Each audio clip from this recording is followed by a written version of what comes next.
Hi there, Lily. Just kidding, we don't have time for that. Now, I know some of you are here because you like theater, but many of you are sitting beside a friend or a significant other who kept this a surprise until about 10 minutes ago. So I give you permission to take that nap you've been considering. Honestly, fair enough. 25 years. That's how long I've been living and breathing on planet Earth, and frankly, I think I've had enough. 2 people who I don't even know had sex, and now I have to get up every day and try. For those of you who've been here longer, I just have a few questions. Does it get better? Will my Zoloft stop working at 40? Kids, are they worth it when our planet is literally on fire? Do people get nicer, or do we just stop giving a shit? When I was 19, I was pretty sure I was going to kill myself. Every day, I felt like I'd rather be sitting at the bottom of Lake Ontario, and I was pretty sure it wouldn't be that hard. So, in preparation for my final days, I started writing passive-aggressive letters. First to my birth parents, then to that one guy who broke my heart, and then to that one therapist who ghosted me, which is a story for another time. Don't get sad. Seriously, we're only a minute in. My most recent therapist told me that I need to stop once in a while and sit in the pain. Girl, I didn't ask for your opinion. I just want you to listen and agree with everything I say. Anyways, I ghosted her and I'm flying solo, so if any of you have recommendations, let me know at the end of the show.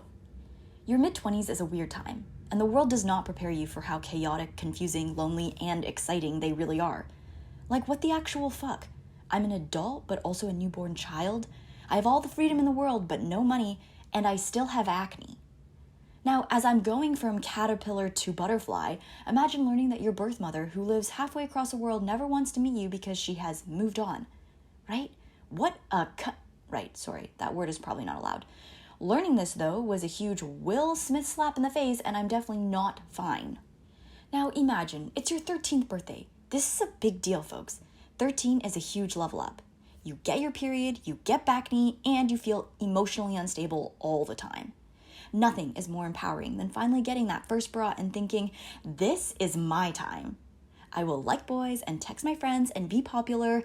FYI, none of this happened to me. Let's just say being and getting through female adolescence should at least earn you a free Visa gift card.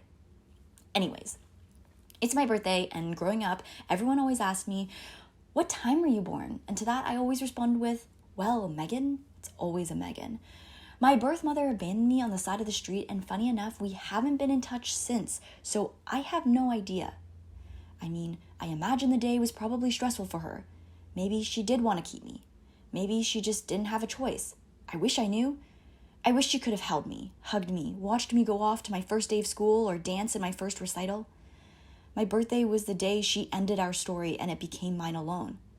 There were no storks, no backyard barbecues or gender reveal parties. It was just me and Mom saying hello and goodbye for the last time. For those of you who aren't adopted, let me just catch you up real quick.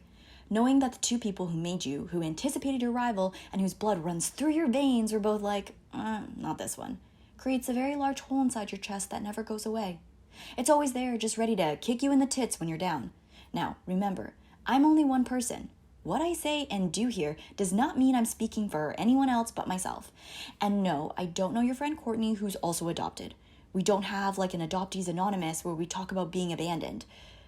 Although, now that I think about it, we really should.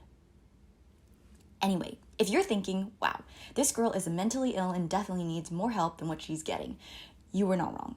But like, for our purposes here tonight, let's just say that I am fun, flirty, and emotionally chaotic. The DSM-5 does not need to get involved. It's a big mood killer. You want to meet your birth parents, right? Every single person asks me this. They think it's like asking someone, you want to meet Beyonce, right? Of course the answer would be yes. Meeting Beyonce would be a time because she is a queen. But after waving awkwardly, grabbing a selfie, and telling her something embarrassingly generic, you leave, and that's it. Meeting your birth parents is nothing like meeting Beyonce. Meeting your birth parents is like reuniting with that Hinge date who spent the first 9 months making you feel beautiful, safe, and cared for, and then completely, without a single word or explanation, ghosts you, disappears, unmatches, turns completely untraceable. You obviously want to cross paths with this asshole just to prove that you're okay without them. But at the same time, crossing paths with them would bring up a ton of emotional baggage that you have spent way too much time shoving into dark places. And while we're at it, movies have really fucked this up for us too. I did not get a locket, I did not get a note, and Santa did not tell me that my birth dad was on the naughty list. A snow globe, a Christmas montage, and wandering the streets of New York will not solve my problems. Meeting birth parents isn't a simple yes or no. It's full of broken promises and messy feelings. Sometimes imagining who they might be is easier on the heart than actually standing face to face with them. If you never meet them, you don't have to know the bad stuff. You just stick with imagining only the good stuff. My imaginary birth parents are pretty fucking cool. Monday, Tuesday, Wednesday, Thursday, Friday, Saturday, Sunday. My grandpa and I both use these old people pill organizers. His for his blood pressure, arthritis, and kidney, me for my neurotransmitters and trauma. Neurotransmitters are whack. Like, if they're balanced, then great, you aren't constantly fighting darkness like Harry Potter fighting Voldemort. But if your body just can't absorb those happy chemicals, you might as well quit while you're ahead. I'm kidding. Ask for help. It's okay to not be okay. You are loved. Blah, blah, blah, blah. Don't listen to me. Like I said, have a nap. Anyways, 7 days a week, I take a blue and white pill and an orange and yellow pill. They are filled with happiness, and for about 25 minutes, I feel like I might just make it. For 25 minutes, I don't hate my birth parents. I don't miss them. I don't hate my face in the mirror, and I'm not wondering, what the hell am I doing wrong? Someone asked me the other day what my 5-year plan was. Yeah, right. I'm just trying to get to next Tuesday, folks. I'm definitely not thinking about 2027. I don't daydream about future promotions, weddings, babies. I'm just trying to make sure I eat a vegetable and a fruit once a day. The housing market is a nightmare. Global warming is here to swallow us whole, and I'm just one person attempting to reverse this train that's going full speed towards a brick wall.